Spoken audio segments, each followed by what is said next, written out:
Peut-être avez-vous déjà été frappé par cette contradiction fondamentale de la réflexion stratégique. Alors que par nature, la stratégie est supposée anticiper l'avenir et élaborer les actions qui permettront d'y prospérer, eh bien la quasi-totalité des outils qu'elle mobilise ne font qu'analyser le passé et au mieux le présent. Alors que ce soit le modèle des 5 forces de la concurrence, la courbe d'expérience ou les diverses matrices proposées par les cabinets de conseil, toutes ces approches, quel que soit leur raffinement méthodologique, reposent sur une observation et une compréhension du passé et du présent, à partir desquels on construit les recommandations pour l'avenir. Alors comment expliquer ce paradoxe stratégique du pilotage au rétroviseur? Eh bien en fait, c'est l'inverse qui serait inquiétant. Par nature, vous ne savez pas ce qui peut arriver demain. Lorsque les unions politiques se dissolvent, que les gouvernements tombent, que les bâtiments brûlent et que les technologies périclitent, les signaux avant-coureurs sont le plus souvent ambigus, contradictoires, voire inexistants. Alors bien entendu, a posteriori, les analystes et les commentateurs auront beau jeu de reconstruire le fil des événements pour y trouver une logique évidemment implacable. En revanche, avant que les événements ne surviennent, personne ne peut les anticiper, si ce n'est par chance ou par arrogance. Comme le rappelait avec malice l'économiste américain John Kenneth Galbraith, la seule fonction de la prévision économique est de rendre l'astrologie respectable.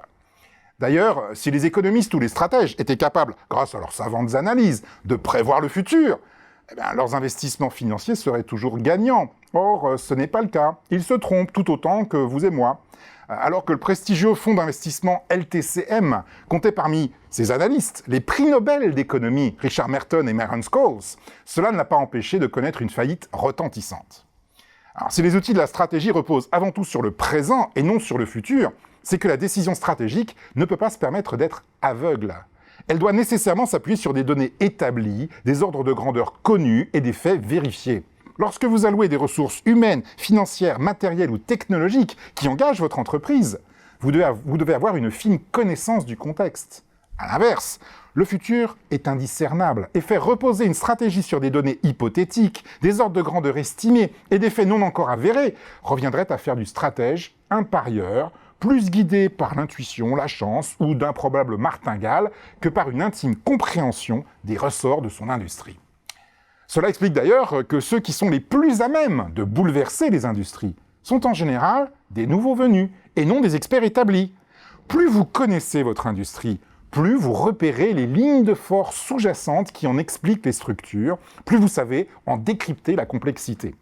Malheureusement, cette sagesse stratégique a un prix. En comprenant l'ordre des choses, vous comprenez aussi combien il est difficile de le changer.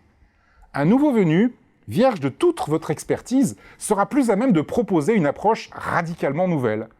Reste cependant à savoir s'il aura les compétences nécessaires pour matérialiser son intuition.